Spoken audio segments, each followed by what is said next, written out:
Hey guys, tonight we begin with a handful of medieval troublemakers who managed to ruin things for the rest of humanity, sometimes permanently.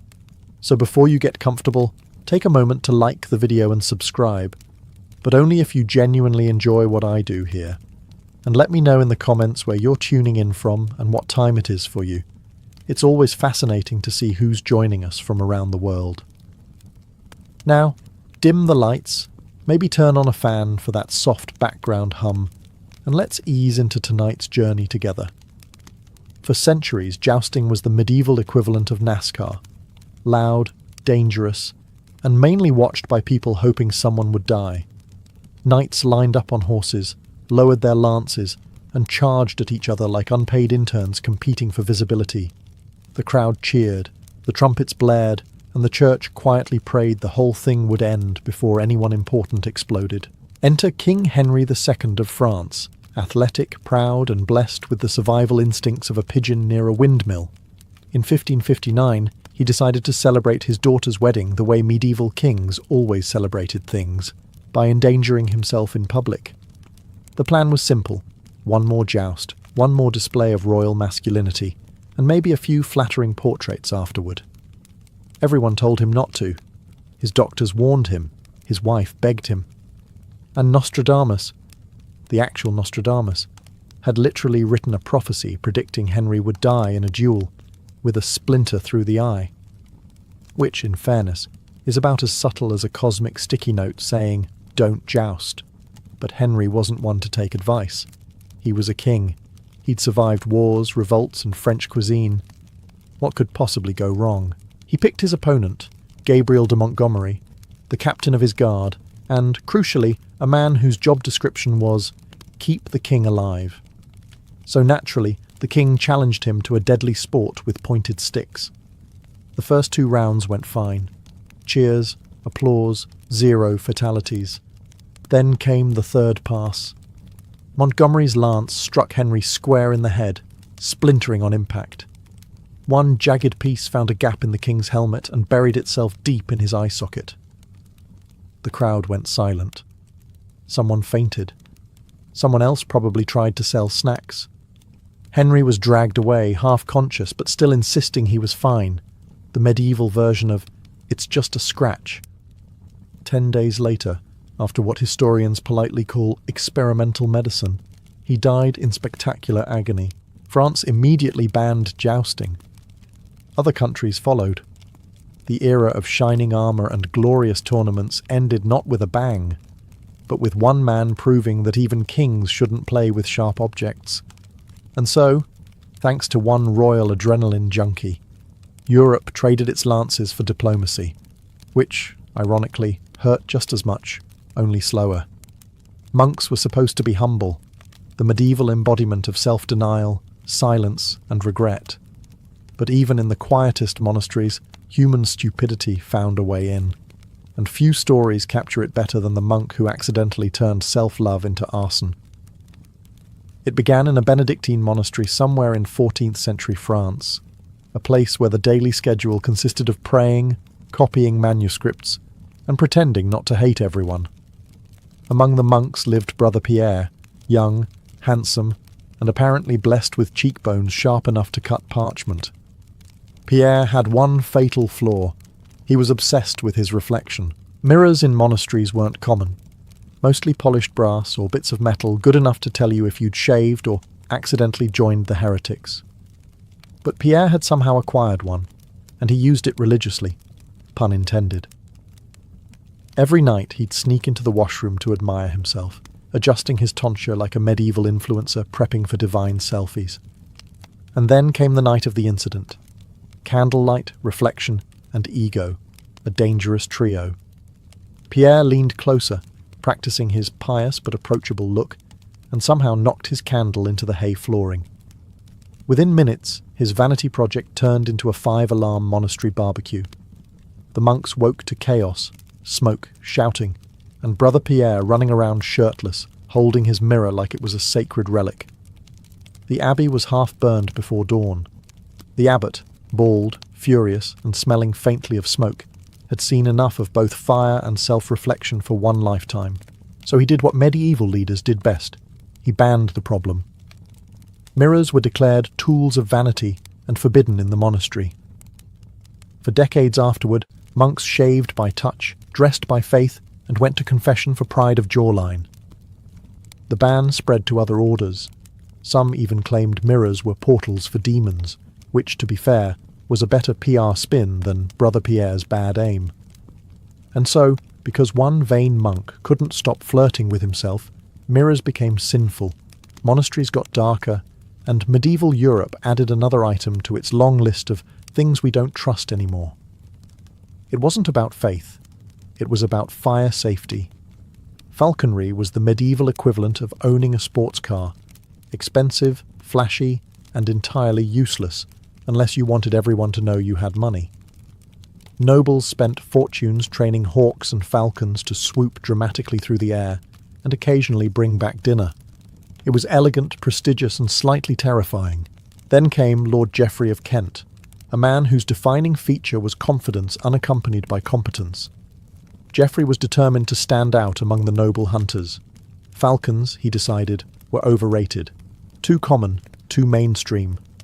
What he needed was something different, something that screamed, I am a visionary, but also, I might be an idiot. Enter the owl. Now, owls are nocturnal, solitary, and terrible at teamwork. Basically, the medieval equivalent of your co-worker who refuses to use group chat. But Geoffrey, undeterred by nature, insisted his owl, Beatrice, would revolutionize falconry. He even claimed owls were smarter and more dignified than falcons, which is the kind of thing people say before history proves them wrong. During a royal hunt, Geoffrey unveiled his masterpiece. Dozens of nobles gathered, wine in hand, ready to watch this new age of birding. Geoffrey raised his arm. Trumpets sounded. Beatrice blinked slowly and did absolutely nothing. Owls, after all, hunt at night. So Geoffrey did what all idiots do when reality disagrees. He doubled down. He waved his arm, shouted, and finally startled the poor bird into flight. Unfortunately, Beatrice chose the worst possible target, the royal chaplain. The owl swooped, screeched, and clawed at his tonsure like a feathery demon. Horses panicked. Someone screamed witchcraft. The king's horse bolted, and within seconds, the most dignified hunting party in Europe had collapsed into medieval slapstick.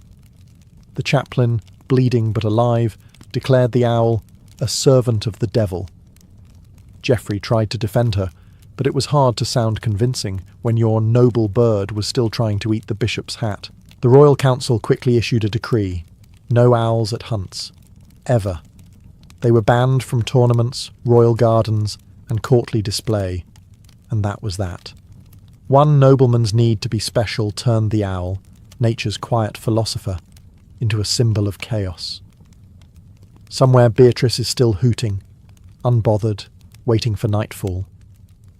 And an apology. Medieval Europe wasn't exactly known for style. Most people owned one outfit, one bath per season, and one dream: not dying of dysentery. But among the nobility there was one accessory that truly separated the fashionable from the faithful: the crackle. Named after Krakow, these shoes featured absurdly long, pointy toes that curled upward like they were trying to stab heaven. The longer your points, the higher your status. Some were so exaggerated that noblemen had to tie the tips to their knees with little chains just to walk, a design choice that said, I'm rich, but also a danger to myself. Enter Sir Reginald of Essex, a man whose ego could barely fit into his armour. Reginald took footwear seriously. While most nobles stopped their krakows at a modest 6 inches, he commissioned a pair nearly 2 feet long, hand-stitched Italian leather, decorated with tiny bells, and guaranteed to be noticed by anyone within shouting distance. On Sunday, he wore them to Mass, the medieval equivalent of showing up to church in a Ferrari with your shirt unbuttoned. Unfortunately, the shoes were not built for subtlety.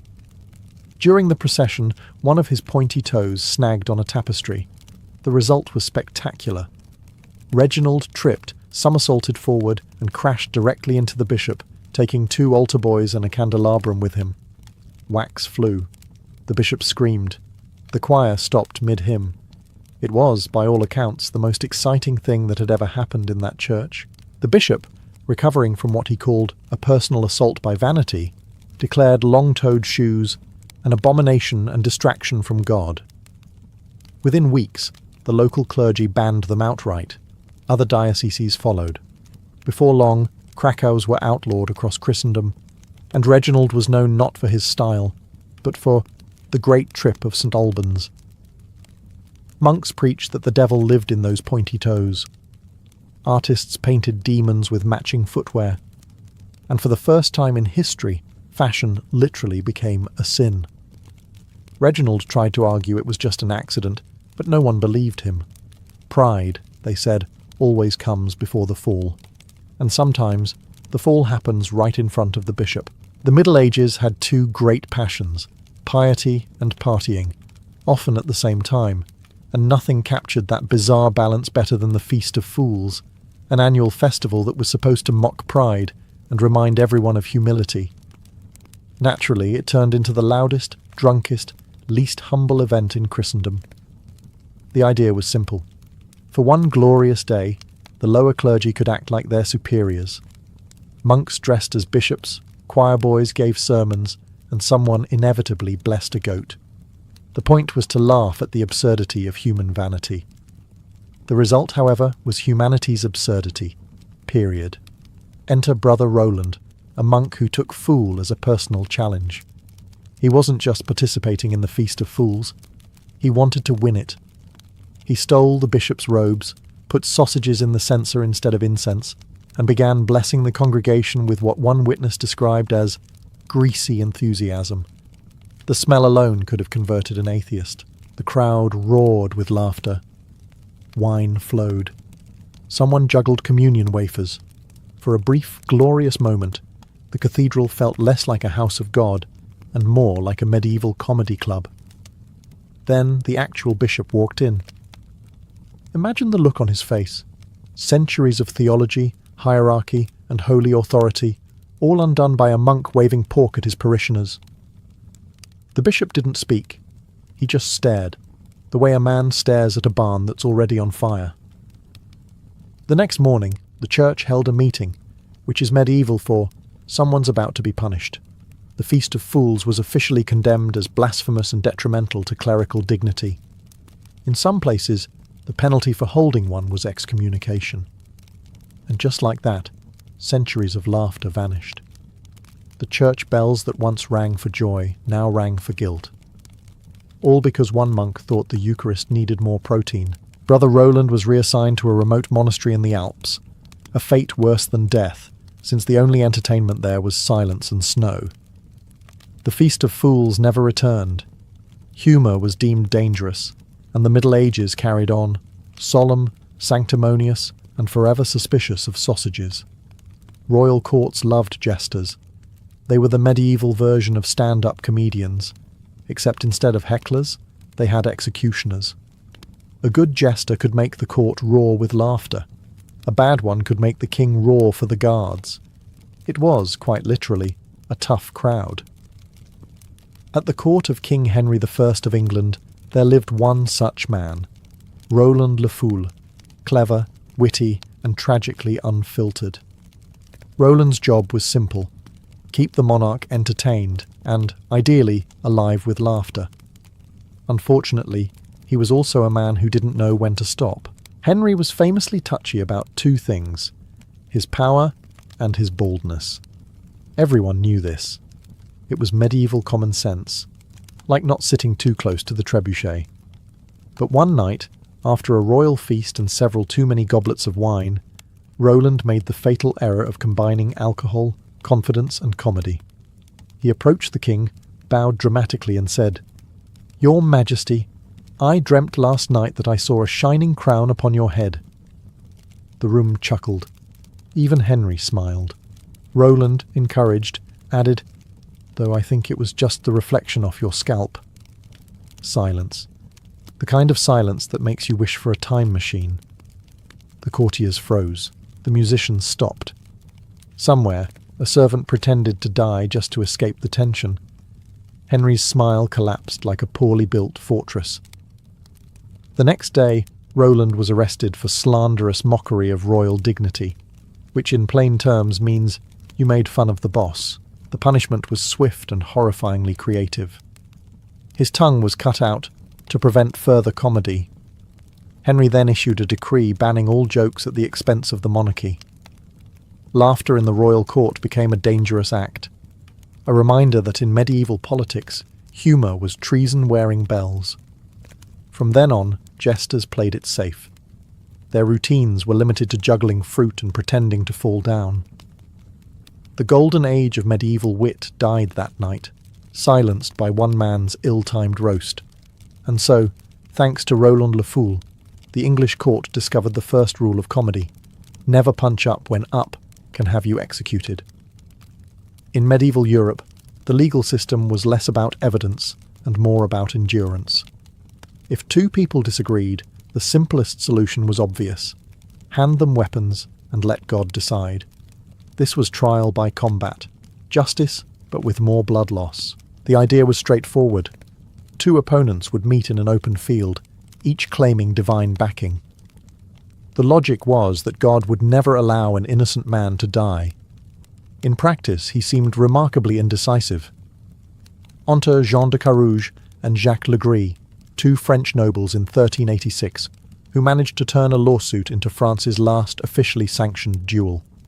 Carouge accused Legris of a crime so severe it required heavenly arbitration: the assault of his wife Marguerite. Legris denied it. The court stalled. And somewhere between bureaucracy and bloodlust, the king decided, let's just fight about it. The duel was held before the entire Parisian court: priests, nobles, and one very nervous queen. The combatants rode in, wearing enough armour to sink a boat.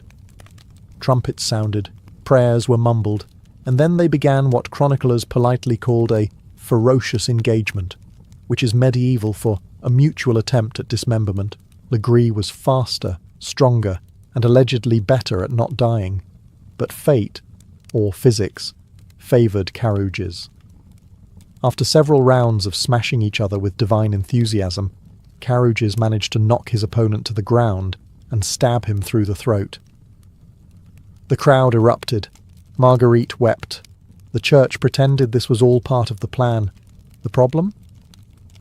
A few years later, the king realised that maybe basing justice on swordsmanship wasn't the most reliable system. God, it turned out, might not actually moonlight as a referee. So he quietly banned trial by combat, replacing it with the far less exciting investigation. Carouge's was hailed as a hero for about a month before everyone remembered that two men had killed each other to solve what could have been handled by paperwork. Legris was buried, the church sighed, and humanity collectively learned, briefly, that violence and truth don't mix well. Trial by combat was over. Lawyers, unfortunately, were just beginning. Before plumbing, soap and common sense, public bathhouses were the pride of medieval cities. They were warm, social, and most importantly, didn't smell like everything else in Europe. Families, travellers, and merchants all gathered in steaming wooden tubs to wash away sin, dirt, and the plague, in that order. For a while, everything was perfectly innocent. Men and women bathed together, separated only by a polite nod to modesty and a few strategically placed buckets. It was wholesome, peaceful, almost hygienic.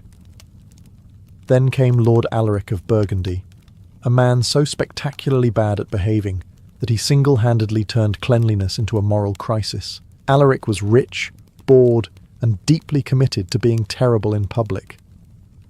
One summer evening, he attended the local bathhouse and brought company. Not his wife, not even someone's wife, several someone's wives. Contemporary accounts say he arrived perfumed, laughing, and underdressed for penance. Within an hour, the bathhouse had transformed from a public utility into the kind of scene that would have made even Dionysus blush. Unfortunately for Alaric, the local bishop's servant was also there, probably just trying to take a normal bath like a normal person, and ran out screaming. The church launched an investigation, which was medieval code for "we already know who did it."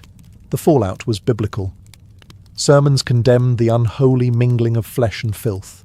Alaric was fined, excommunicated, and forced to build a chapel as penance. And as for everyone else, mixed bathing was banned across the region. Overnight, bathhouses emptied. Men and women were ordered to bathe separately, or better yet, not at all. The moral panic spread faster than fleas. Soon, cities across Europe followed suit. Priests claimed water opened the pores of the soul, making it easier for temptation to sneak in. By the 15th century, bathing itself was viewed with suspicion. Cleanliness, ironically, became dirty. And so, because one noble couldn't control himself in warm water, an entire continent decided to live in filth for centuries. The smell of the Middle Ages wasn't destiny, it was bureaucracy. Thanks to Lord Alaric, the phrase sinful indulgence forever included the act of basic hygiene. In the Middle Ages, bread wasn't just food, it was survival, currency, and occasionally a projectile. For the average peasant, it was the one thing standing between them and a dirt-based diet. But whenever humans rely on something, another human inevitably finds a way to ruin it. Enter Thomas the baker, a man whose business sense was as stale as his bread. London, 1327. Times were hard. Flour was expensive. And Thomas had an idea so bad it could only end in legislation. He began padding his loaves with rocks. Not pebbles, not gravel. Rocks. Small enough to hide in the crust, heavy enough to fool a scale, and cheap enough to make a profit. The result? Customers were literally breaking teeth. One unfortunate merchant cracked a molar so loudly that the town bailiff heard it from across the market square. Word spread faster than plague gossip. Thomas was dragged before the city officials, who examined the evidence, a loaf so heavy it could double as a weapon. Now, medieval courts weren't known for subtlety. The solution to fraud was usually hanging, mutilation, or public humiliation. But since Thomas's crime involved bread, they decided to get creative. He was tied to a post, forced to wear a fake loaf on his head, and pelted with his own inventory. It was justice, but with carbs. Afterward, the council passed a new law to prevent future culinary treason. Bakers would now be required to add one extra loaf to every dozen sold, a safeguard against shortchanging, or in this case dental assault. Thus was born the baker's dozen. Ironically, this act of greed gave birth to one of the most generous traditions in commerce. Every honest baker in London now had to give away free bread, all because Thomas couldn't resist turning lunch into shrapnel. He faded into obscurity, though his legend lived on. The man who made honesty mandatory by being spectacularly dishonest. And somewhere in a medieval tavern, a toothless peasant probably raised a mug and muttered, "At least we got more bread out of it." So next time you buy a dozen donuts and get 13, thank a medieval fraudster with rocks for morals, and even worse for baking skills. If you think church music is boring now, imagine it before anyone discovered melody. For most of the Middle Ages, hymns were basically holy mumbling, slow, monotone chants designed less to inspire and more to make you forget you were alive. The church liked it that way, predictable, orderly, emotionally bankrupt.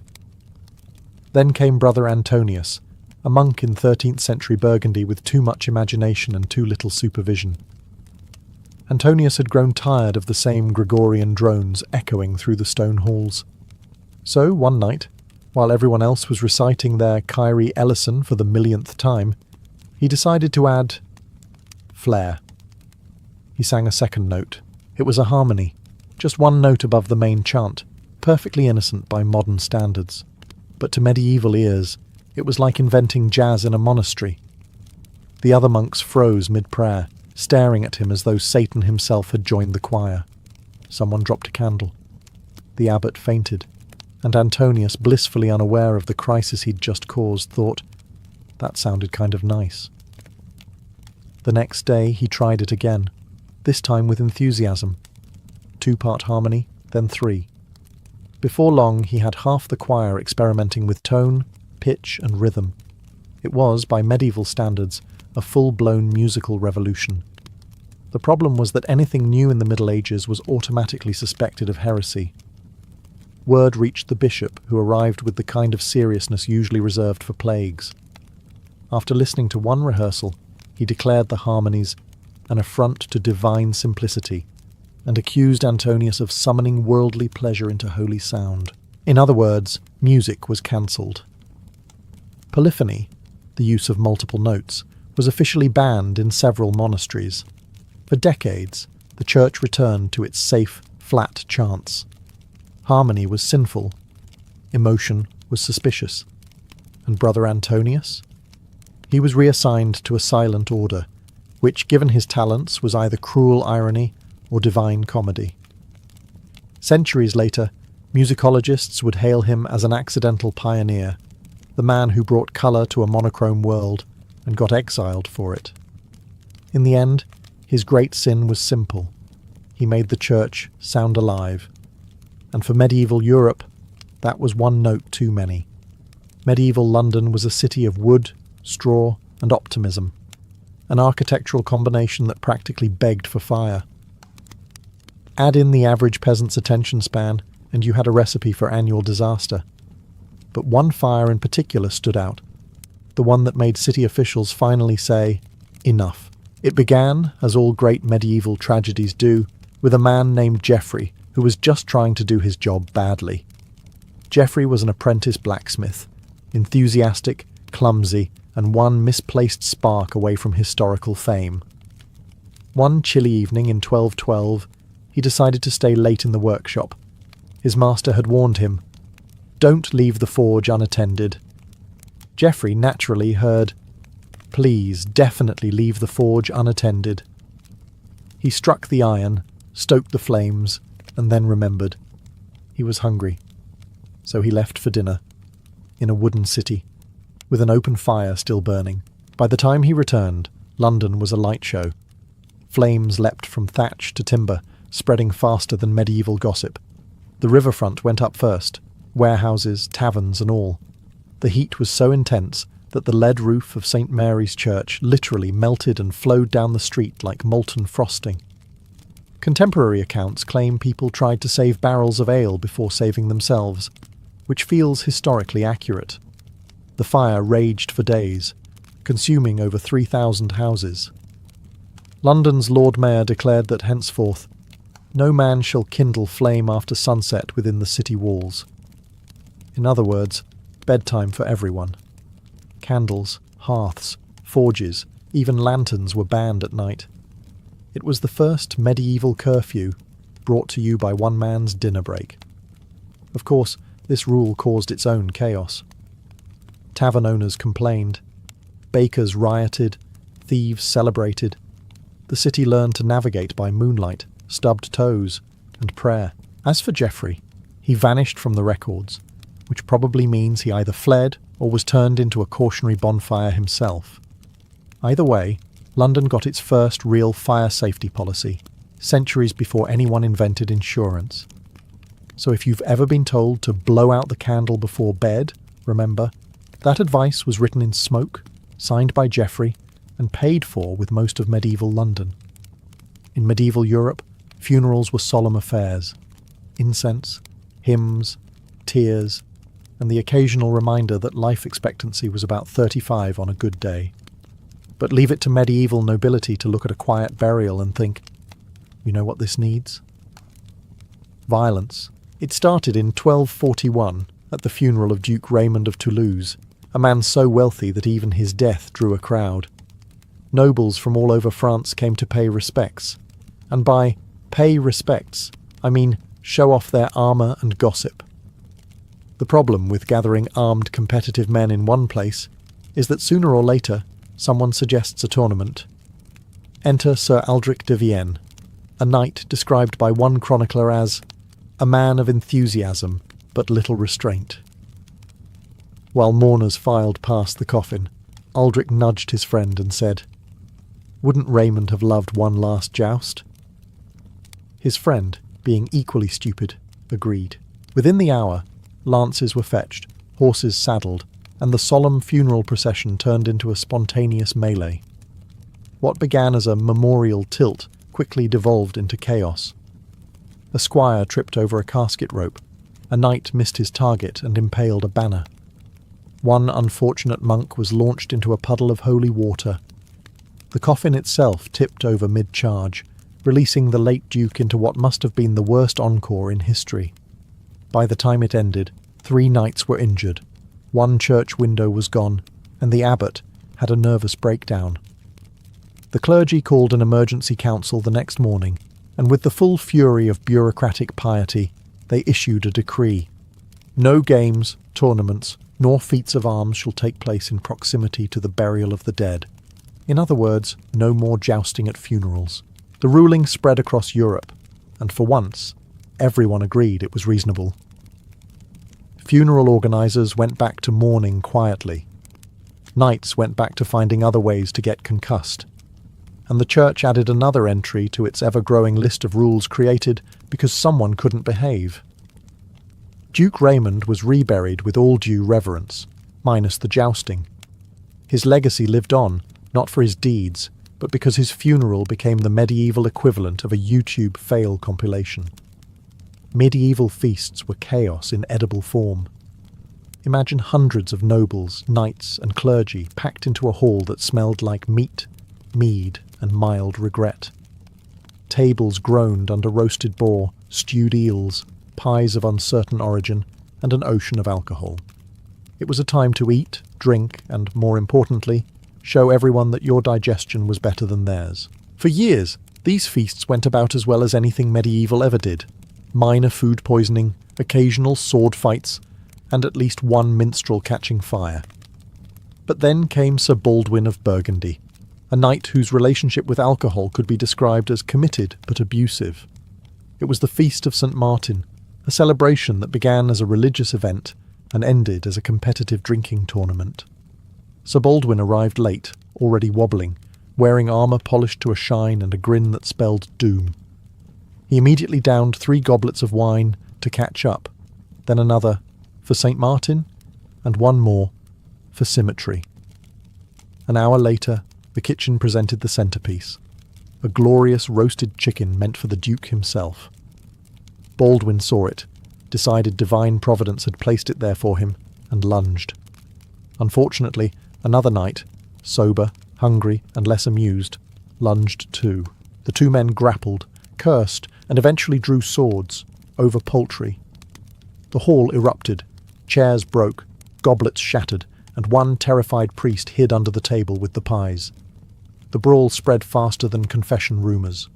By dawn, 3 men were dead, 12 injured, and the Duke's banquet hall looked like the aftermath of a food fight in hell.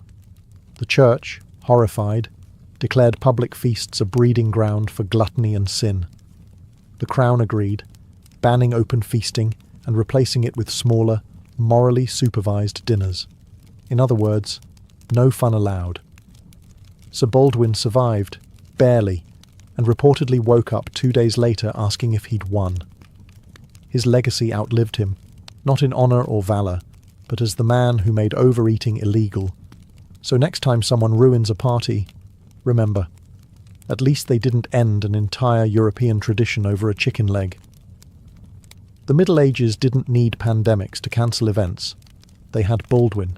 The University of Paris in the 14th century was Europe's intellectual crown jewel, a place of debate, discovery, and occasional fires. It produced philosophers, theologians, and at least one man who made education illegal for everyone else. That man was Etienne of Rouen, a student of theology with big dreams and even bigger delusions.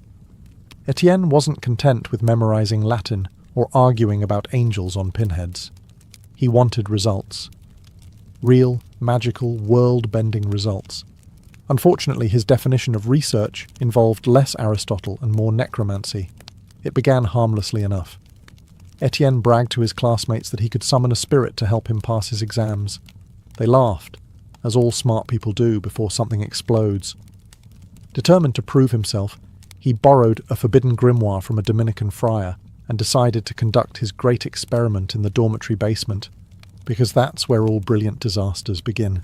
By candlelight, surrounded by chicken bones and the smell of wet parchment, Etienne chanted his spell. At first, nothing happened. Then the temperature dropped, the candles flickered, and something began to growl from under the floorboards. Accounts vary on what exactly emerged. Some say a demon, others a very angry cat. Either way, Etienne screamed, tripped, and kicked over a lamp. The result? One collapsed staircase, 2 terrified scholars, and a building that burned for 2 days. When the smoke cleared, Etienne was found singed but alive, clutching the book and insisting it almost worked. The university disagreed. The rector banned the study of all occult and infernal arts on campus, declaring that the pursuit of wisdom shall not involve sulphur. Other universities quickly followed suit, outlawing astrology, alchemy, and anything that made professors nervous. Etienne was expelled, excommunicated, and later rumoured to be tutoring peasants in applied invisibility, which probably meant hiding from creditors. The church cited his fiasco as proof that unchecked curiosity leads to ruin, a moral they've been repeating ever since. And that's how one over-eager student turned magic from a subject of study into a sin. Universities traded spells for syllabi, and Europe entered a new era of safe, unimaginative scholarship. All because Etienne tried to cheat on his finals, with Satan as his study partner. Every kingdom had a bard, the medieval version of a YouTuber with a lute. They sang heroic ballads, flattered nobles, and occasionally slipped in jokes sharp enough to get them killed. But one bard went too far, and in doing so, made sure nobody in England ever laughed freely again. His name was Thomas of Norwich, a wandering musician known for his quick wit and poor sense of self-preservation. Thomas had entertained the courts of England for years with harmless humour, mostly about monks, merchants, and the French. But in 1314, King Edward II gave him a new audience, and his final mistake. Edward wasn't exactly popular. He had just lost disastrously at Bannockburn, his nobles hated him, and his love life was the talk of every tavern. In short, the perfect subject for a comedy set. Thomas, apparently unaware of the term too soon, decided to perform his latest song, The Ballad of the Cowardly King. The lyrics were clever, the rhyme impeccable, and the crowd howled with laughter for about 30 seconds. Then the room went quiet, the kind of quiet that only happens when everyone suddenly remembers they enjoy breathing. Edward didn't laugh. He didn't even blink. He simply turned to his guards and said, "Arrest the musician." Thomas was dragged from the hall mid-rhyme. The next morning, the king issued a decree banning any verse, song, or public utterance bringing dishonour upon the crown. It was the medieval equivalent of deleting the comments section. Minstrels across the realm panicked. Some rewrote their songs to be purely flattering. Others fled to Scotland, where jokes about English kings were considered national treasures. As for Thomas, he wasn't executed, which frankly was merciful by medieval standards. Instead, he was banished from every royal court in England, condemned to perform only in taverns.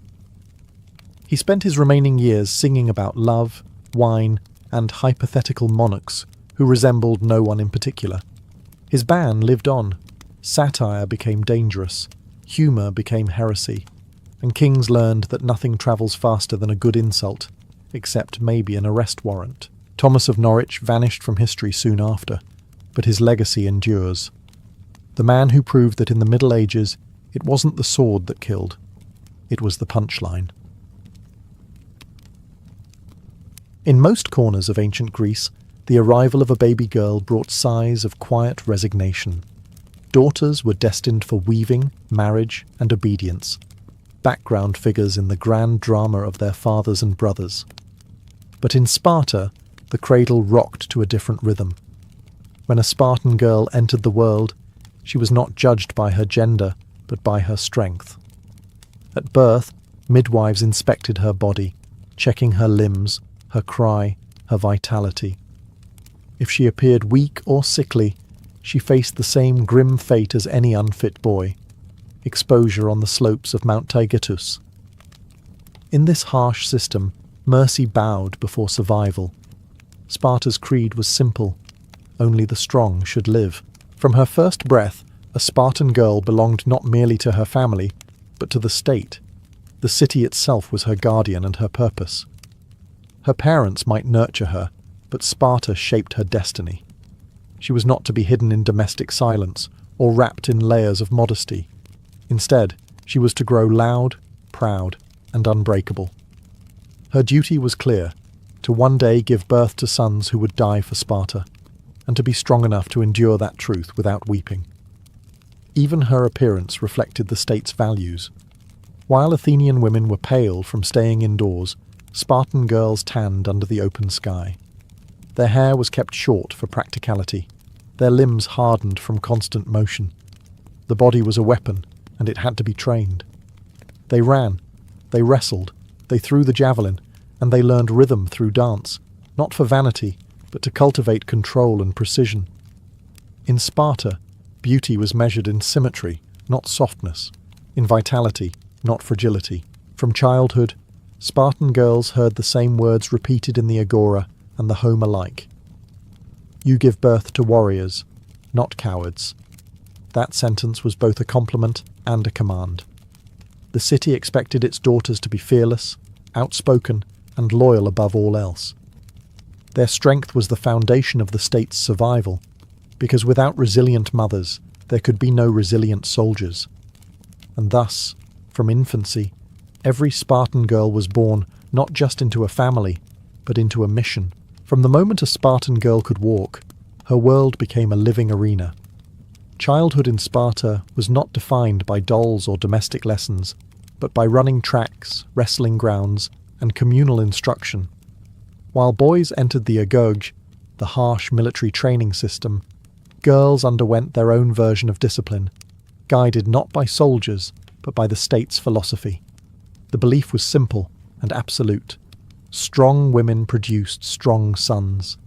The female body was not a symbol of frailty, but a vessel of civic power. Every lesson, every race, every competition was a rehearsal for the greatest responsibility Sparta demanded: motherhood in service to the state. A typical day for a young Spartan girl began at dawn. She would rise to the sound of commands echoing from the boys' training fields, and join other girls for group exercises. There were no veils, no embroidery, no soft corners. Barefoot, they ran along the Eurotas River, learning to breathe through pain and heat. They wrestled one another, developing both strength and stamina. They hurled the discus and the javelin, competing with ferocity usually reserved for men in other city-states. The aim was not sport, it was transformation. By mastering her body, a girl mastered her mind. Education extended beyond the physical. Spartan girls were also taught music, poetry, and the laws of Lycurgus, the legendary lawgiver who shaped the Spartan constitution. Singing together in choruses during festivals, they learned rhythm, unity, and public confidence. Their songs praised courage and mocked cowardice, reinforcing the city's values in every lyric.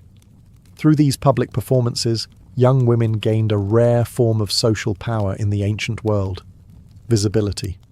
Unlike Athenian women who lived behind high walls, Spartan girls stood in public, laughed, sang, and competed before men without shame. The community watched them grow, not with indulgence, but with expectation. Every gesture was seen as a reflection of the city's ideals. Teachers encouraged boldness in speech and endurance in spirit.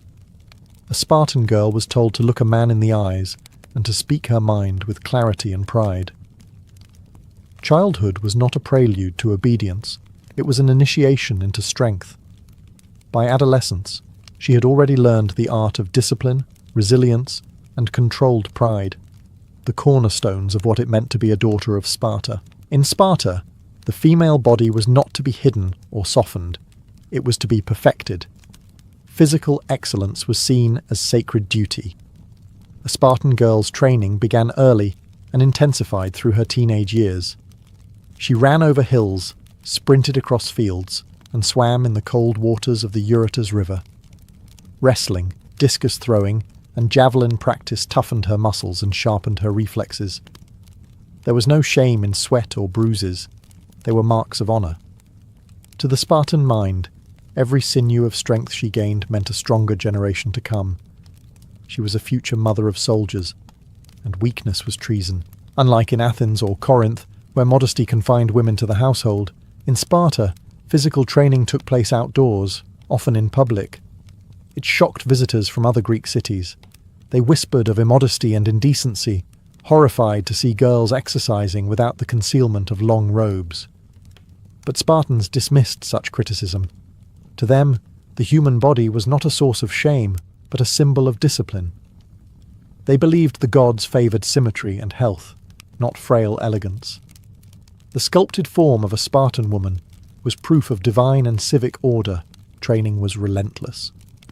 Girls raced against one another in contests that mirrored the men's Olympic events: short sprints, long jumps, discus, and wrestling matches. Victors were crowned with wreaths and celebrated publicly. Even losing was not disgraceful. Cowardice was. The state rewarded effort, not outcome. This constant movement built not only muscle but also endurance and confidence. It made them fearless, agile, and aware of their physical limits, and more importantly, how to overcome them. The rhythm of their training shaped their identity. When their brothers returned from the agoge covered in scars, the girls greeted them not with pity, but with pride. They understood pain as part of the same sacred duty. In Sparta, men and women were two halves of the same ideal: strength in service of the state. Physical fitness was never vanity.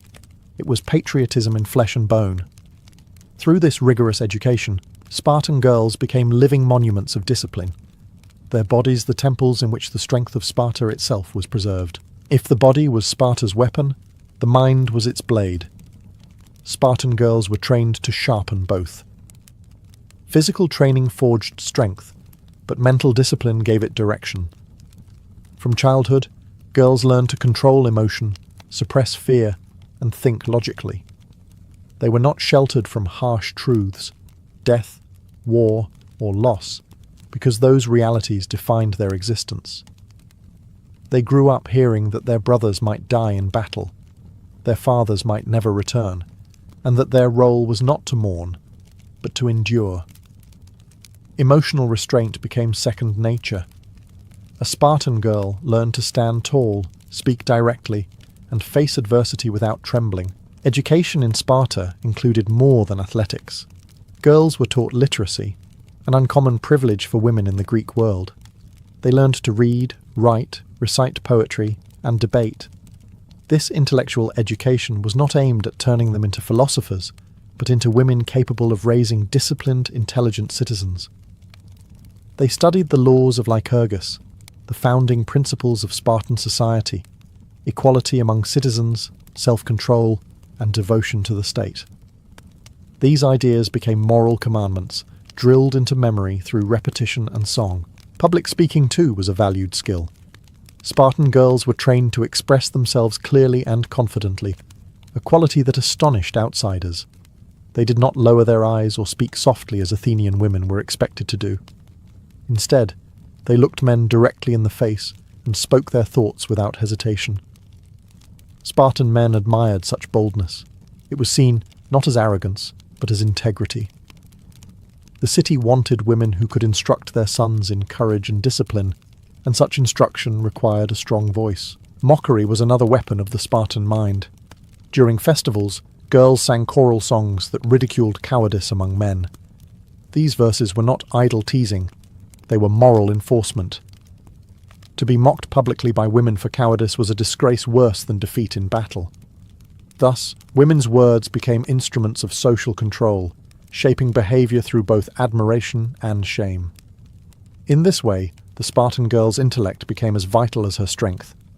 She was trained to command respect, not only through muscle, but through wit, composure, and unshakable clarity, a mind as disciplined as her body. When a Spartan girl reached her late teens, her transformation from athlete to woman came through a ritual unlike any other in Greece. marriage by contest, not consent. Spartan weddings were strange, even violent by other city-states' standards. The bride's head was shaved, her garments exchanged for a man's cloak, and she was left alone in the dark. The groom, after a communal meal with his comrades, would sneak away to meet her secretly. This act symbolized the merging of equals, not the domination of one over the other. Marriage in Sparta was less about romance and more about breeding strength. The state did not celebrate affection, it celebrated endurance, fertility, and discipline. Before marriage, a young woman's reputation depended on her prowess. Athletic skill and visible vitality were seen as the greatest dowry. Spartan men admired robust women, those who could run, wrestle, and bear children without weakness. Love poems and perfume were irrelevant. Physical excellence was erotic in itself. To be admired for strength, not softness, was the Spartan ideal. And yet, these marriages carried a peculiar emotional distance. Husbands often continued to live in barracks until their 30s, visiting their wives only in secret. This separation was intentional. It kept their passion fierce, their discipline intact, and ensured that desire remained an exercise of willpower, not indulgence. Infidelity, by contrast, carried less stigma in Sparta than elsewhere in Greece. The state's priority was not personal virtue, but healthy offspring. Older men might allow younger warriors to father children with their wives if it promised strong heirs. The practice shocked outsiders but reflected Sparta's ruthless pragmatism. Every womb belonged in essence to the state. For the women themselves, marriage did not mean submission. A Spartan wife retained authority in the household, managed estates, and oversaw helot labourers, while her husband served in the military. Far from being silent homemakers, they were administrators of property and preservers of lineage. Their independence astonished and scandalized Greek visitors, who saw in Sparta a world turned upside down, where men died for the city and women kept it alive. Marriage in this society was not an end to freedom, but its continuation through duty, a covenant between two disciplined souls serving the same unyielding god, Sparta itself. To be a mother in Sparta was not a quiet domestic affair, it was the most sacred and demanding duty a woman could fulfill. From the moment of birth, motherhood was treated as an act of civic devotion. A Spartan woman's worth was measured not by beauty, wealth, or charm, but by the strength and courage of her children. Bearing sons who could serve and die for the city was her highest honour. Yet motherhood here did not soften her, it hardened her further. Spartan mothers were expected to face childbirth without fear, to endure pain in silence, and to greet the cries of newborns not with tenderness, but with pride. Every child born in Sparta was a potential warrior, and every woman was a guardian of that destiny. From the cradle, a mother began shaping her child's spirit. "Come back with your shield, or on it," she would one day tell her son before battle. Words that became a national motto. Such phrases were not poetic exaggerations. They were spoken truths. A Spartan woman who mourned too publicly, or who wept excessively for her fallen son, was shamed. Her grief was expected to be silent, dignified, and laced with pride. The city demanded not tears, but legacy. Even the way mothers raised daughters reflected the same principle. They did not teach submissiveness, but resilience. Spartan girls were told stories of women who had sent multiple sons to war and rejoiced in their bravery. They learned that weakness was not just personal failure, but a civic flaw. The ideal mother was not merely a nurturer, she was a living emblem of self-control and strength. Her voice moulded the ethos of the home just as the agog moulded the men. These women also wielded surprising authority. While their husbands served in distant campaigns, Spartan mothers managed property, helots, and family affairs with full autonomy.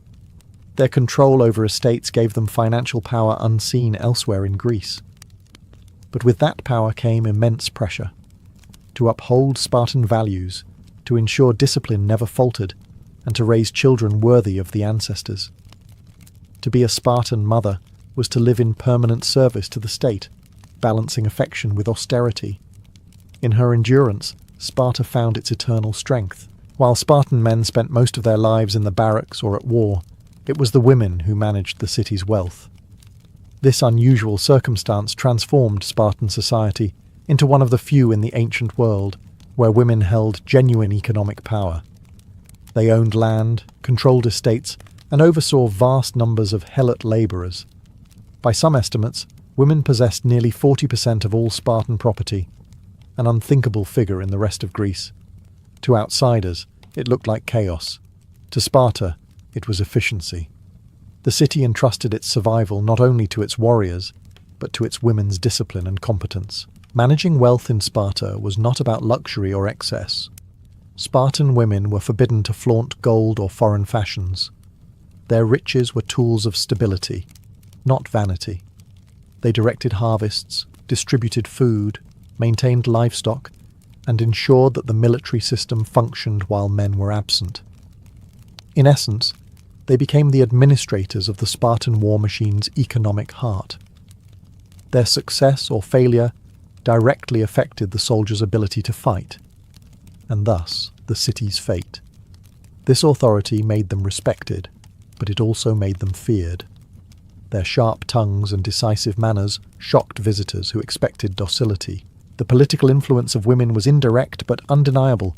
A Spartan mother's opinion could sway her son's courage. A wife's ridicule could shame a husband into valour.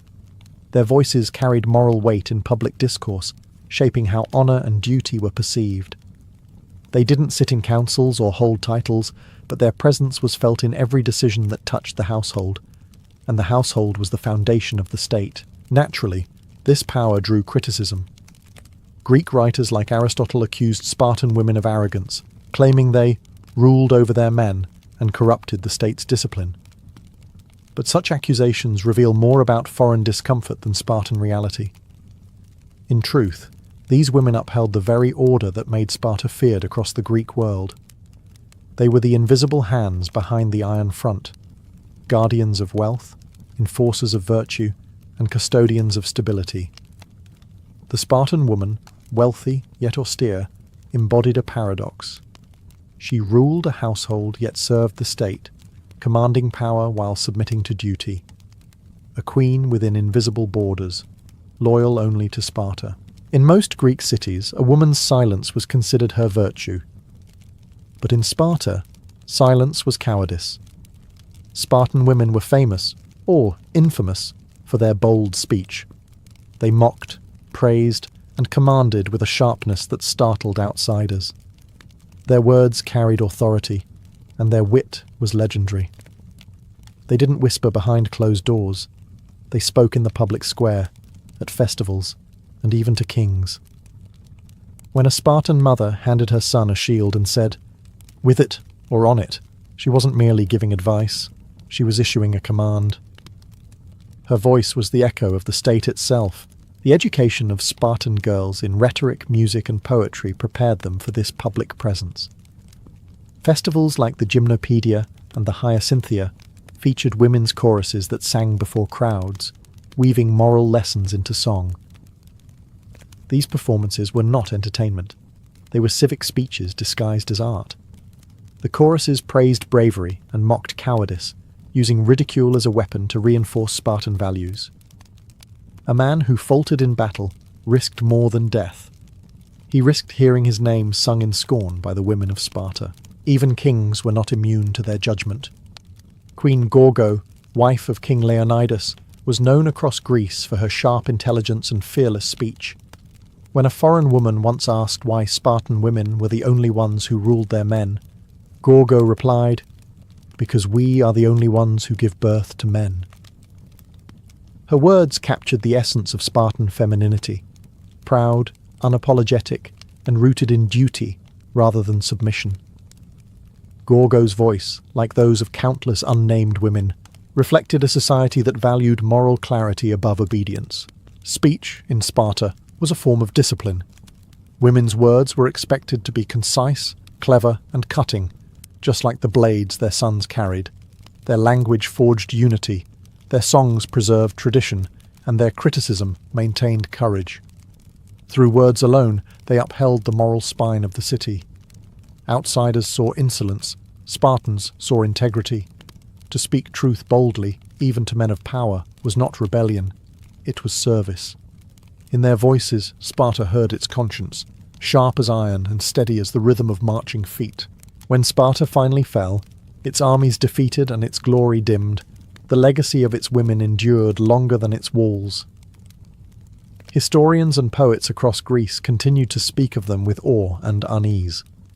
To some, they were monsters of pride, women who dared to speak as men, rule as men, and train as men. To others, they were marvels of discipline and dignity, the silent architects of a city built on strength. Even Athens, Sparta's rival in every way, grudgingly admired the steel of its daughters.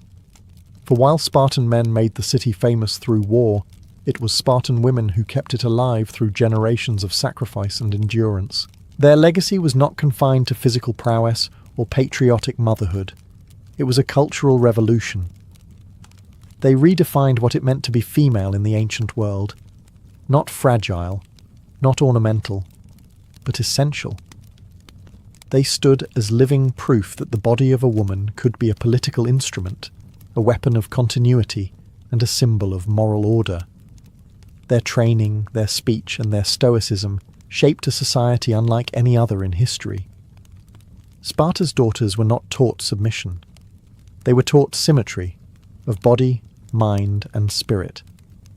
Even centuries later, their influence lingered in myth and memory.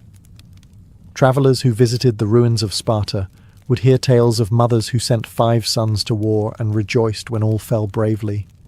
They would see statues of women standing tall beside hoplites, not behind them.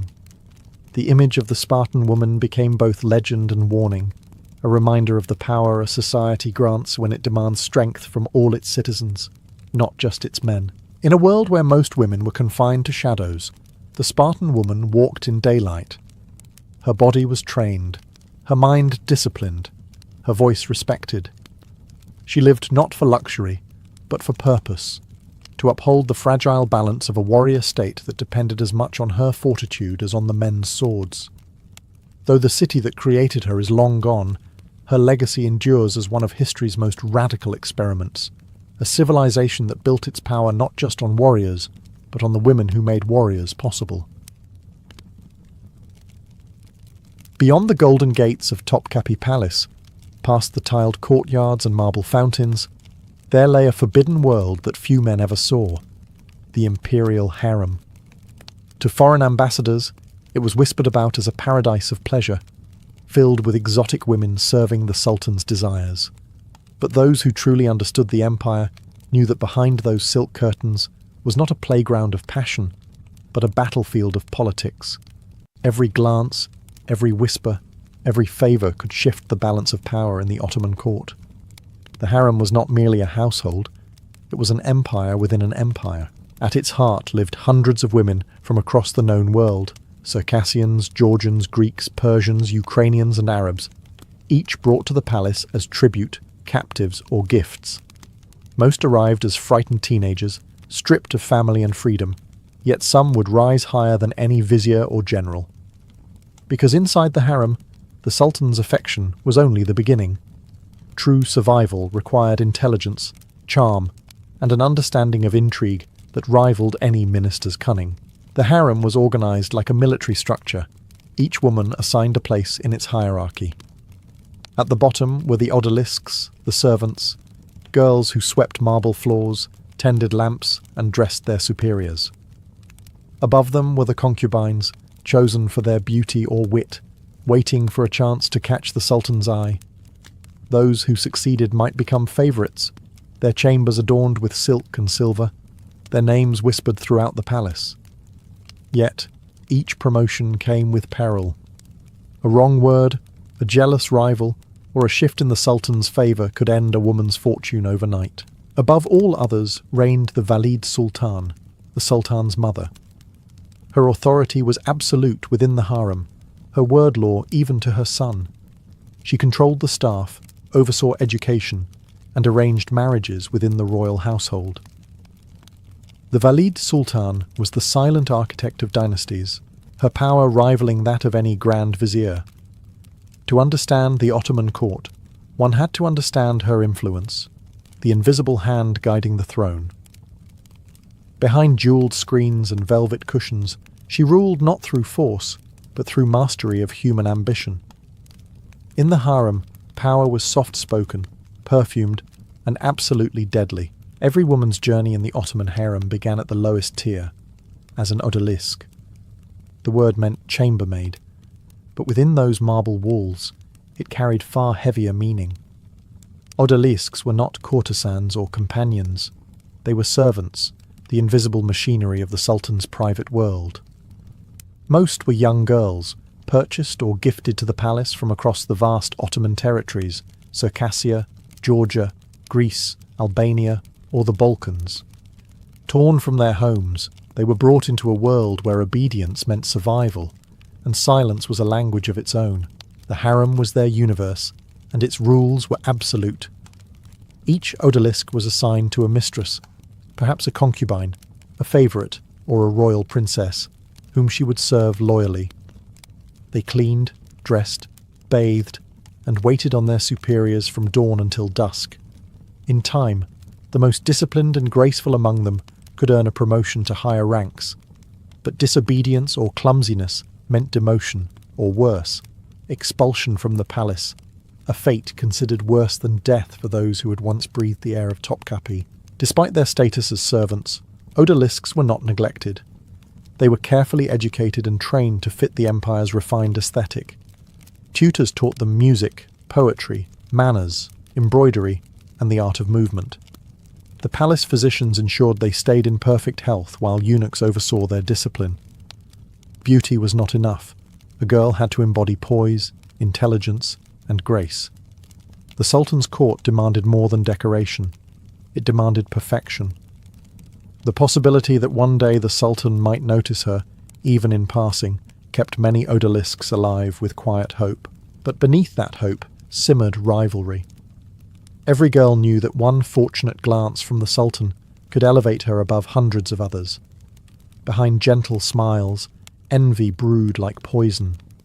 Friends could become enemies overnight. Whispered gossip could decide a future. And yet, within this fragile order, alliances also formed, small sisterhoods of survival among the powerless. The odalisque's life was both a cage and a ladder. For most, it ended in quiet service. But for a rare few, it became the first step on a path toward unimaginable influence, a climb from servitude to sovereignty, one silken step at a time.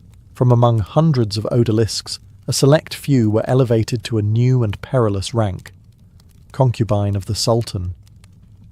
This promotion was not merely a privilege, it was an initiation into the empire's most dangerous game.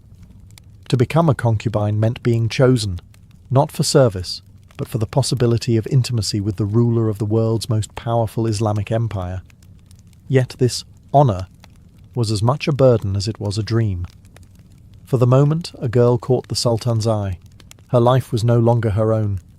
She belonged to him, body and soul, and her worth would now be measured by her ability to please, to charm, and ultimately, to produce an heir.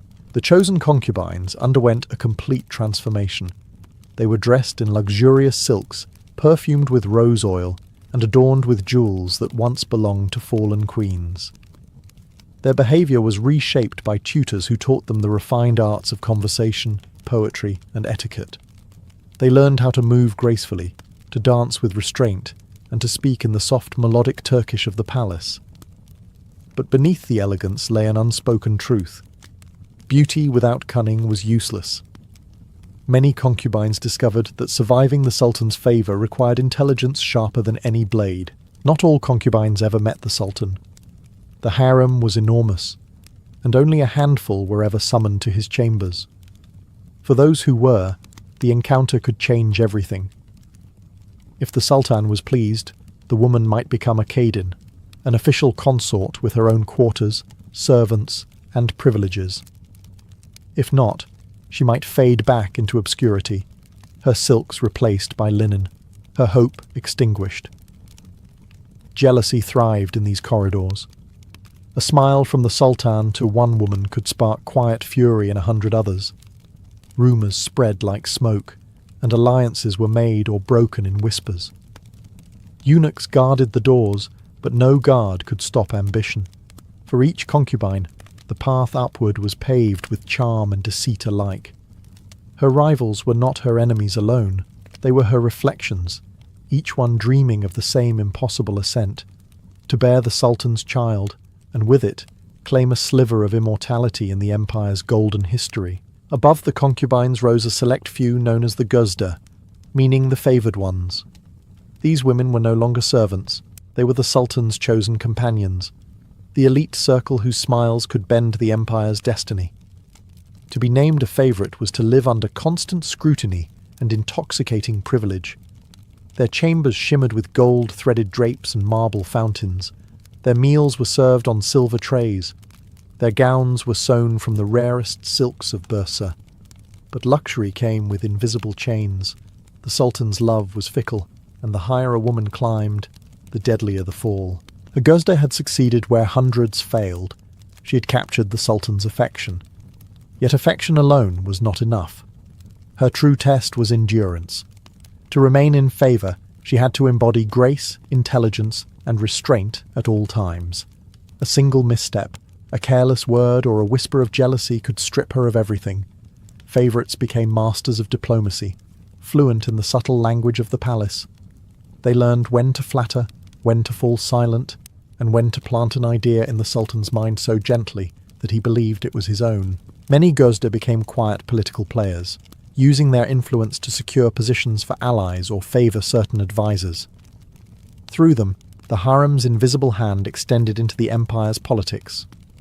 A smile at the right banquet or a word whispered through the Valid Sultan could change the course of a vizier's career. Yet, these intrigues were carried out with surgical precision. The Sultan's heart was the battlefield, and flattery was the weapon. But perhaps the most perilous moment for a favourite came when affection deepened into attachment. If she bore the Sultan a child, especially a son, she would rise even higher. But her life would also grow infinitely more dangerous. The other favourites would watch her with suspicion. Rivals would conspire, and eunuchs would listen for signs of arrogance. Many a Guzda met her end not through the Sultan's wrath, but through poison poured by jealous hands. Within those perfumed halls, survival depended on balance, the ability to stay beloved yet never threatening, adored but never indispensable. To be a favourite was to dance daily on the blade of empire. To bear the Sultan's child was to cross a line few women ever reached, a transformation from concubine to Kadin, an official consort of the Sultan. With motherhood came both reverence and risk. The Kadins were the mothers of princes, the future of the Ottoman dynasty, and thus the most valuable and vulnerable women in the empire. Their lives revolved around one mission: to ensure their son's survival and, if fate allowed, his ascension to the throne. In a world where power flowed through bloodlines, the womb was a weapon. Each Kardin was granted her own private apartments within the harem, complete with servants, attendants, and eunuchs. Her status depended on the Sultan's affection, but even more on the gender of her child. To give birth to a daughter brought honour, to bear a son brought power. The boy would be raised by tutors, trained in war and governance, while his mother became his protector, advisor, and political strategist. From that moment on, her future was bound entirely to his. If he rose, she would rise with him. If he fell, her fall would be swift, and often fatal. Competition among the Kardins was relentless. The harem, though veiled in silence and beauty, was built on rivalry. Each mother watched the others with polite smiles and quiet calculation. They exchanged gifts and compliments, but their hearts guarded suspicions sharper than daggers. The death of one prince meant safety for another. An accident in the nursery could alter the empire's succession. Even the Valide Sultan, the Sultan's mother, observed these rivalries with caution, knowing that too much ambition among the Kadins could ignite chaos in the palace. Still, these women were not powerless pawns. They were educated, eloquent, and skilled in persuasion. Their letters to the Sultan were crafted like poetry, their conversations filled with flattery and subtle influence. Through them, foreign ambassadors found allies and viziers found enemies. In the Sultan's private moments, a Cardin's voice could shape decisions that would echo across the empire. Yet beneath all the silk and ceremony lay a cruel truth. Their glory was temporary, their peace fragile. In the Ottoman harem, motherhood was both a crown and a curse, a gift that could lead either to immortality or to ruin. At the very summit of affection stood the Haseki Sultan, the Sultan's chief consort, his official favourite, and often the mother of his most beloved children. To become Haseki was to rise from the scented shadows of the harem into the light of power itself. Her name was spoken in the same breath as viziers and pashas. Her influence reached beyond the harem's latticed walls and into the empire's political heart. Yet the path to this title was paved with brilliance, calculation, and often blood. The word Haseki meant the chosen one, and the woman who bore it was unlike any other in the harem. She had captivated the Sultan not just through beauty, but through intellect, composure, and timing. Her days were spent in a delicate balance of love and politics, comforting the ruler of an empire while subtly shaping his decisions. No official decree could name her as ruler, yet her whispers could decide wars, marriages, and executions. She was the invisible vizier of the Sultan's heart. Her chambers were palaces within palaces. Adorned with Iznik tiles and perfumed gardens, they symbolized her unparalleled status. Dozens of odalisques and eunuchs attended her every need. Yet even in this luxury, the Haseki Sultan walked a tightrope of danger. Her power rested entirely on one man's favour, and the harem was filled with eyes waiting for her to stumble. A single illness, a rumour, or the birth of another woman's son could threaten her position overnight. To survive, she needed both love and fear. Love from the Sultan and fear from everyone else. History remembers the most legendary of them all, Hurrem Sultan, known in the West as Roxolana. A former slave from Ruthenia, she rose to become the lawful wife of Sultan Suleiman the Magnificent, something no concubine had achieved in centuries. Her intelligence and political cunning transformed the empire's inner court, making her one of the most powerful women in Ottoman history. Yet her rise also marked the beginning of an age of intrigue, the Sultanate of Women, when mothers and wives shaped the throne through charm, letters, and whispered manipulation. To be the Haseki Sultan was to wear the crown of affection, and the dagger of envy pressed eternally against one's heart. Above every woman in the harem, above the concubines, the favourites, even the Haseki, stood the Valide Sultan, the Sultan's mother. Her word was law within those perfumed walls, her authority absolute. She did not compete for affection. She possessed something far greater, legitimacy. As the mother of the reigning Sultan, she held the one relationship that could never be replaced. While lovers might come and go, a mother's position was eternal, and her influence extended beyond the palace into the very heart of imperial power.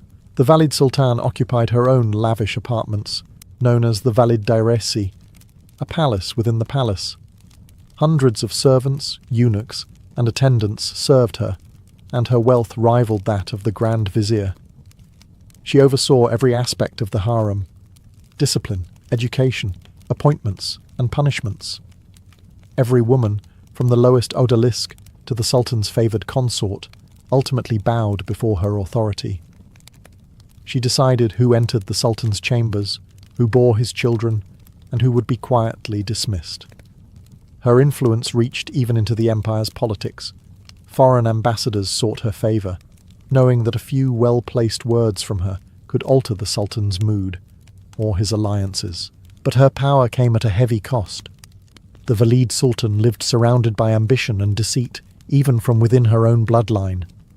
She was both protector and rival to the women who might one day replace her.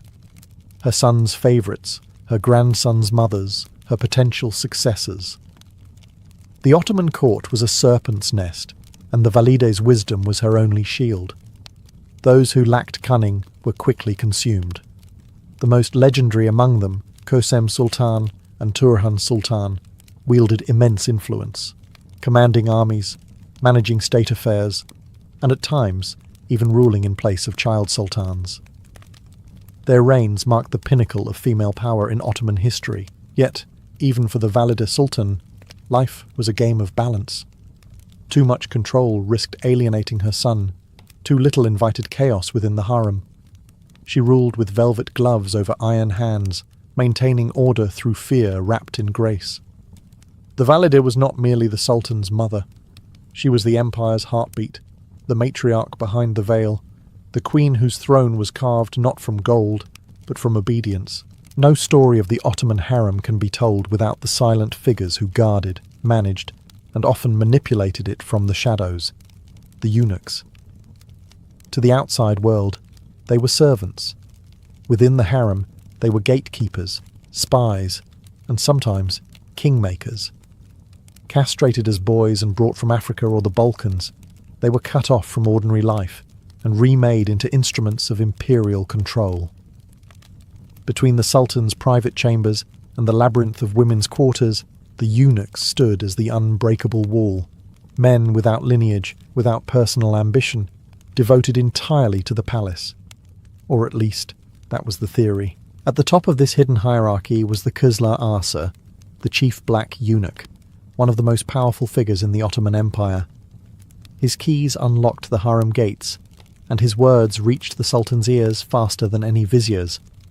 He oversaw all correspondence between the harem and the outside world, carrying messages from the Valide Sultan, arranging marriages for royal daughters, and managing the vast estates that funded the harem's luxury. In an empire obsessed with rank and purity, his unusual position, neither fully male nor fully servant, gave him a freedom unmatched by any official. He could move where no man could go, and hear what no minister dared say. But beneath the ritual and loyalty thrived ambition. Many eunuchs used their proximity to power to build immense fortunes and political influence.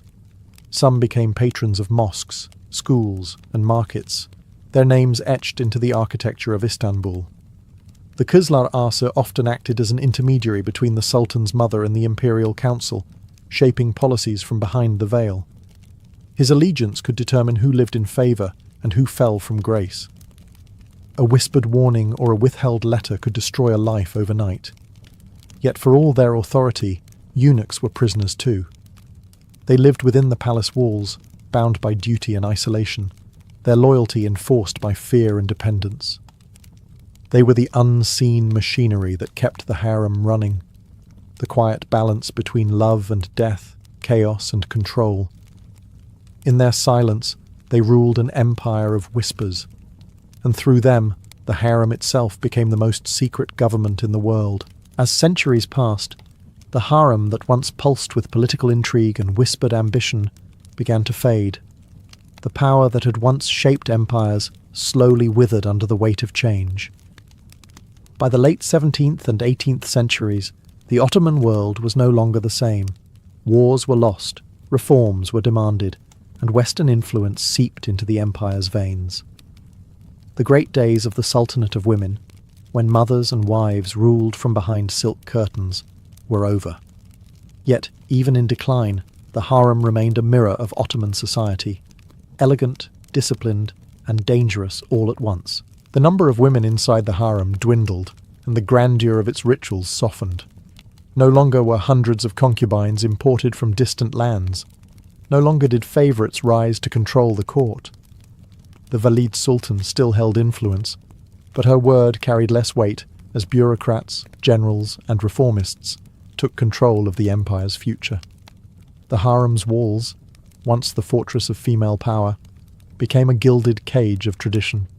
The corridors still echoed with music, prayers, and gossip, but the Game of Thrones had ended. Its queens had outlasted their era. Still, the legacy of the harem reached far beyond its marble gates.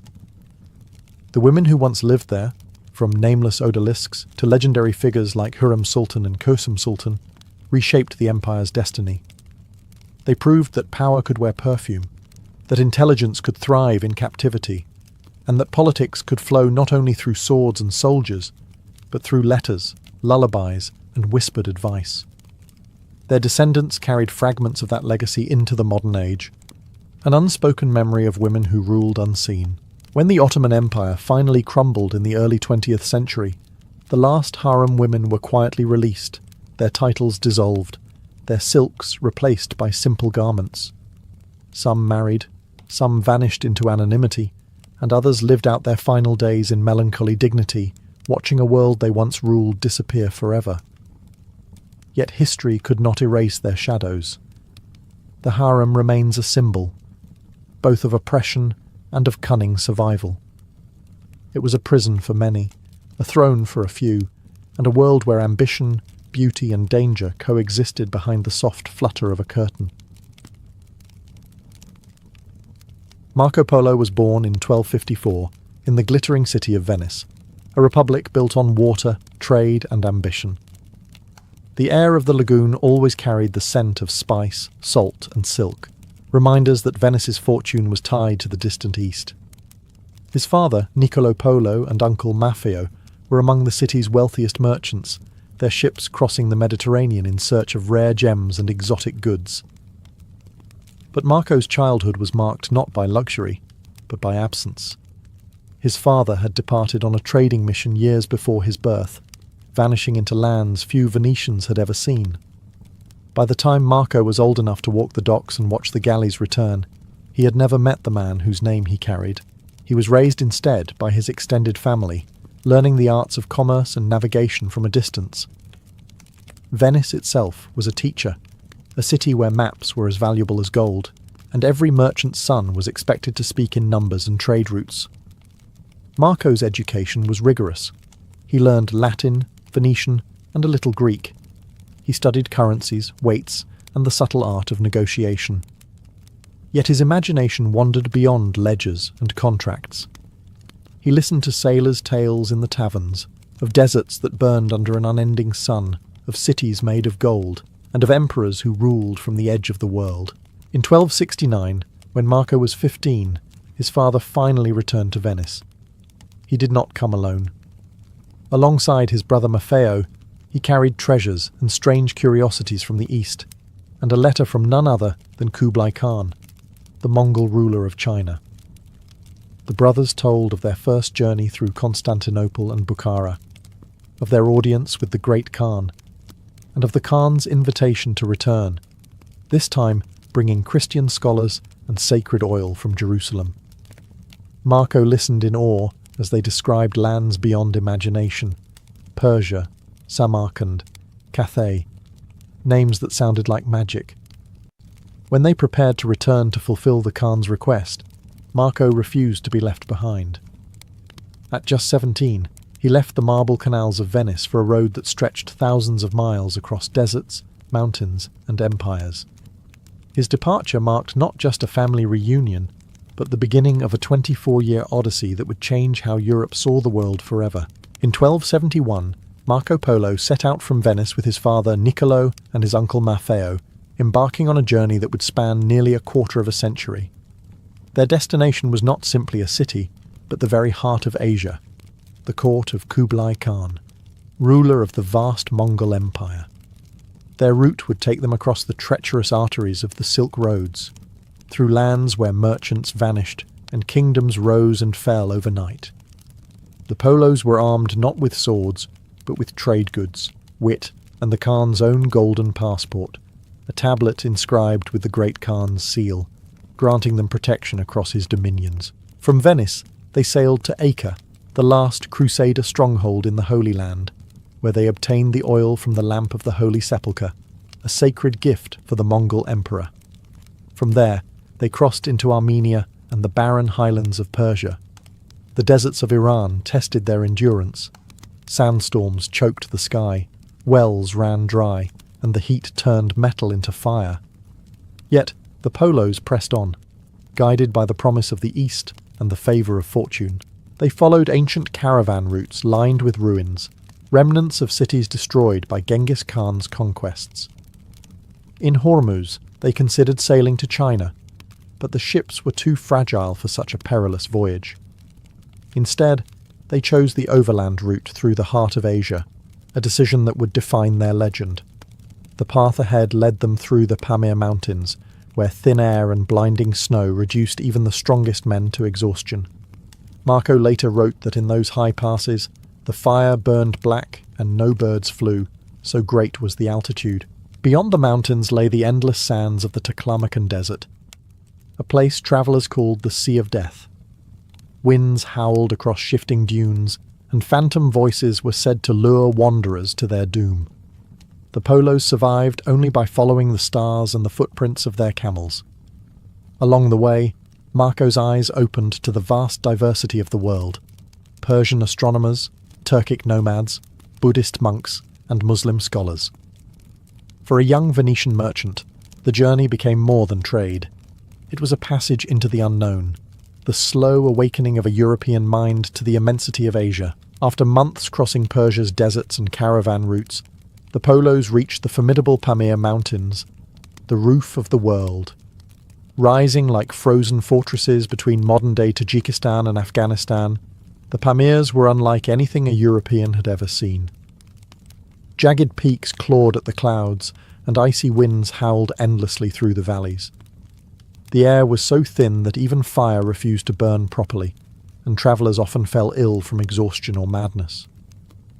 For Marco, still in his teens, it was a brutal introduction to the sheer scale of Asia and the fragility of human endurance in its face. Caravans moved slowly through narrow passes laden with goods from far-off lands: jade from Khotan, silk from China, and spices from India.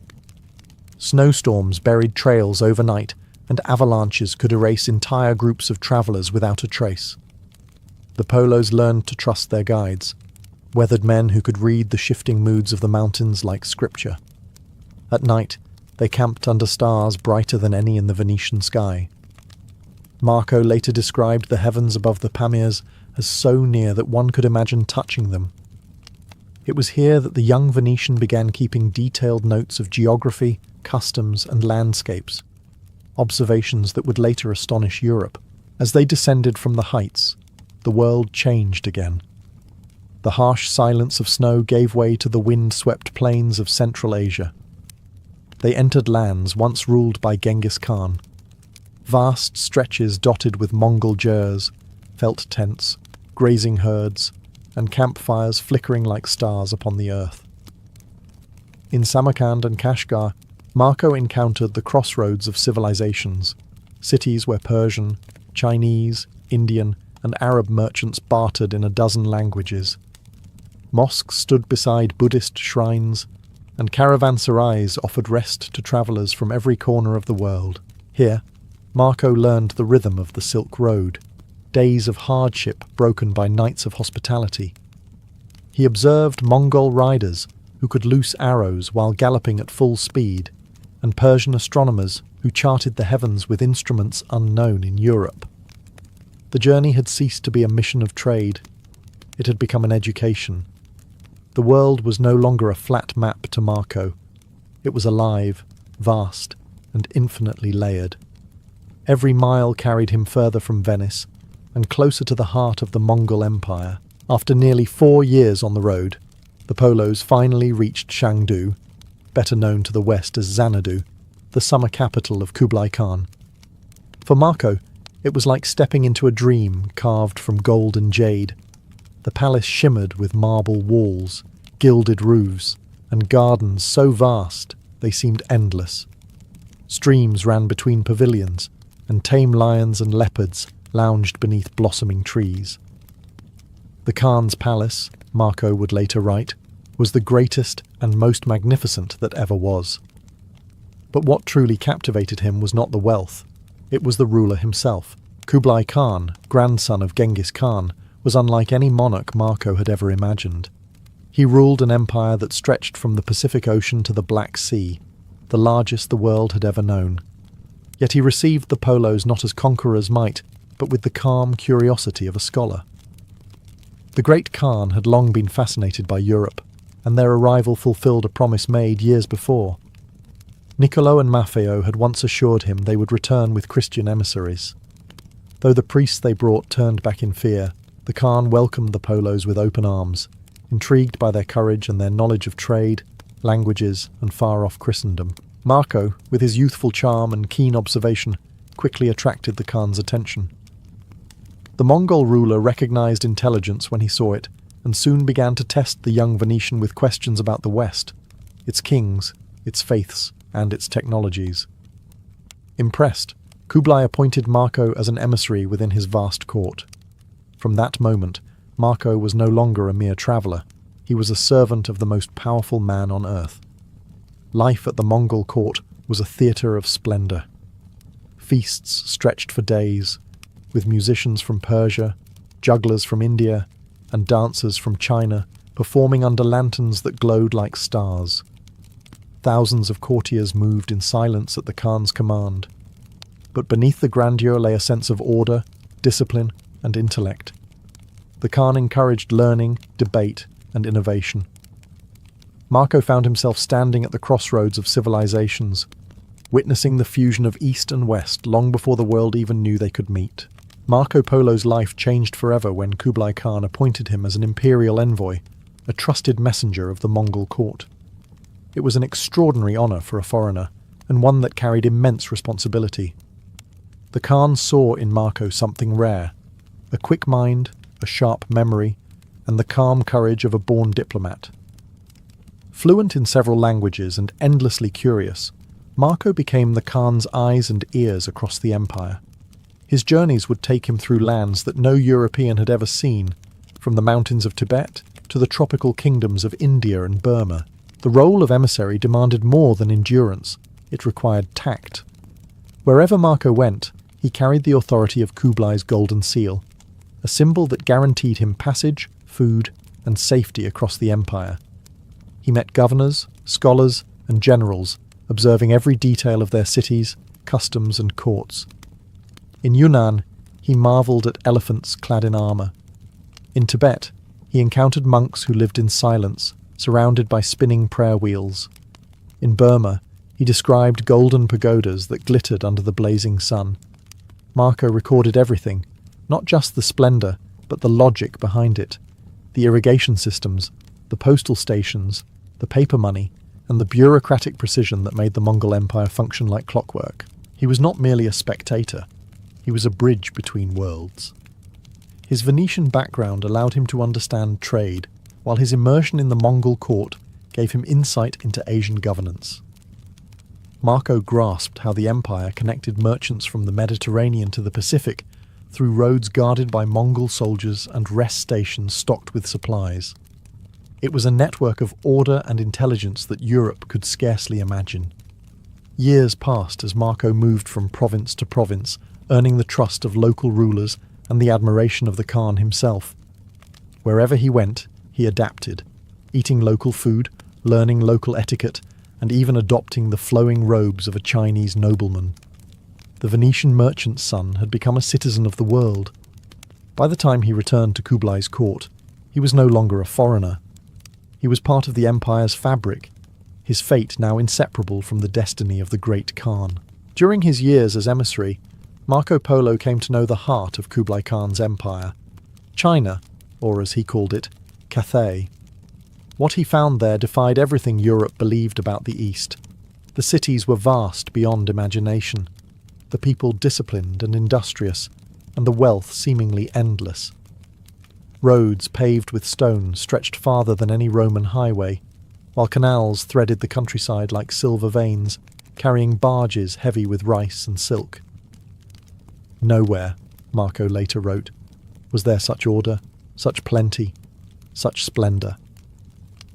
For a Venetian accustomed to the narrow alleys of his lagoon city, China was another world. He spent years in the empire's northern capital, Khanbalik, modern-day Beijing, where the Khan ruled from a palace that dwarfed the cathedrals of Europe. The walls were painted in vermilion, the roofs gilded in gold, and the throne room could hold thousands. Marco observed how the Mongol rulers had blended their nomadic traditions with the administrative genius of the Chinese. He witnessed the use of paper money, a concept that astonished him. Of no intrinsic worth, he wrote, yet accepted everywhere as gold. It was a civilization built on trust, innovation, and efficiency. Outside the capital, Marco travelled through fertile provinces where farmers tilled the land with iron ploughs and harvested silk from shimmering mulberry groves. He described porcelain production in Jingdezhen, coal used for heating in northern China, and the empire's postal system, a network of horse relays so swift that messages could cross thousands of miles in days. "There is nothing in Christendom to match it," he would later claim. But it wasn't only material wonders that fascinated him. He admired the philosophies that shaped Chinese life: Confucian order, Buddhist compassion, Taoist harmony. He saw how religion and governance intertwined not through force, but through balance. It was, to Marco, a revelation. An empire that ruled not by chaos, but by reason.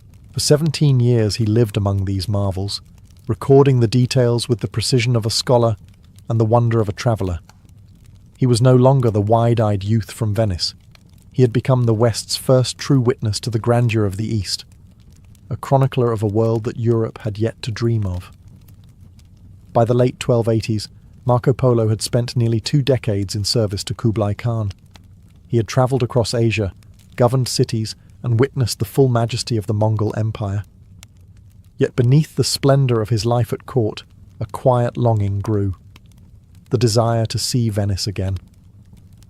His father Niccolo and uncle Maffeo shared that yearning. They had fulfilled their duty, served their emperor loyally, and aged far from home. But leaving the great Khan's court was no simple matter. The Khan had grown fond of Marco and regarded the Venetians as trusted advisors. He was reluctant to let them go, fearing they might fall into the hands of rival rulers or never return. Their chance came in 1291. A Mongol princess, Kokachin, was to be sent westward to Persia to marry a prince of the Ilkhanate, another branch of Genghis Khan's descendants. The journey was perilous, and the Khan needed men he could trust to escort her safely. The Polos volunteered. After emotional farewells, Kublai reluctantly granted them permission to depart, providing them with a golden passport that guaranteed protection and supplies throughout the empire. The voyage home was long and grueling. The Polos joined a fleet of 14 ships that set sail from Zaitun, modern Quanzhou, the great Chinese port. Storms ravaged the seas, and disease spread through the crew. By the time they reached Persia 2 years later, only a handful of the original travellers survived. The princess safely reached her destination, but the Polos, though successful, were weary and aged by hardship. From Persia, they continued westward overland through Trebizond and Constantinople, following once more the routes they had taken in youth. When they finally arrived in Venice in 1295, they were unrecognisable. Their faces were tanned by desert winds, their clothes foreign, their chests filled with treasures, jewels, silks, and gold-threaded garments. At first, their own relatives doubted their identity, until the brothers cut open the seams of their robes, spilling out rubies and sapphires as proof of their fortune. After 24 years, Marco Polo had returned not just with wealth, but with a vision of a world far greater than Europe had ever imagined. Yet his greatest adventure, telling that story, was still to come. Peace did not greet Marco Polo upon his return. Venice was at war with its old rival Genoa, 2 merchant empires locked in a bitter struggle for control of Mediterranean trade. Marco, ever the patriot, outfitted a galley at his own expense and joined the fight. But fate had other plans. In 1298, during a naval clash near the coast of Dalmatia, his ship was captured. The man who had crossed Asia and dined with emperors now found himself chained in a Genoese prison cell. Yet it was there, not in the halls of Kublai Khan, that his true legacy would be born. Imprisonment did not break Marco's spirit. In his cell, he met a fellow inmate, Rustichello of Pisa, a writer of romantic tales and crusader legends. Rustichello was captivated by Marco's stories of the East, of porcelain cities, golden palaces, and the great Khan's empire that stretched beyond imagination. Encouraged by his cellmate, Marco began to dictate everything he had seen and learned during his 24-year odyssey. Rustichello wrote it all down in Old French, shaping it into a vivid narrative that would become Il Milione. Known later as The Travels of Marco Polo, the book was unlike anything Europe had ever read. It described lands beyond Persia and India, kingdoms of unimaginable wealth, strange customs, and advanced technologies. Marco spoke of Japan, Chipangu, where roofs were covered in gold, and of the empire's efficient postal system, where couriers rode day and night to deliver messages across continents. He recounted black stones that burned like wood, coal, paper money that held more trust than gold, and cities larger and cleaner than any in Europe. Readers were both enthralled and sceptical. Some dismissed him as a liar, others hailed him as a prophet of discovery, yet his words ignited a spark of curiosity that would shape centuries to come. Long after his release and return to Venice, the travels spread across Europe, copied by hand and translated into many languages. It became the medieval world's first true window into Asia. While Marco may have lost his freedom in Genoa, he gained immortality. His prison cell became the birthplace of a legend, a story that turned one merchant's journey into the map of the world's imagination. When Marco Polo was finally released from prison in 1299, he returned to a Venice forever changed, and he too was no longer the same man who had left its lagoons 28 years earlier. Wealthy, wise, and worldly beyond imagination, he settled back into the life of a merchant, marrying and raising a family. But his fame had already begun to outgrow the narrow canals of his homeland. Copies of the Travels of Marco Polo circulated across Europe, each retelling spreading the wonder of his discoveries further. Some readers hailed him as the messenger of the East. Others mocked him as Il Milione, the man of a million lies. Yet whether they believed him or not, his stories changed the Western mind forever. For centuries, Europe had viewed the East through myth and rumour. Lands of monsters, Prester John, and the Garden of Eden. Marco shattered those illusions.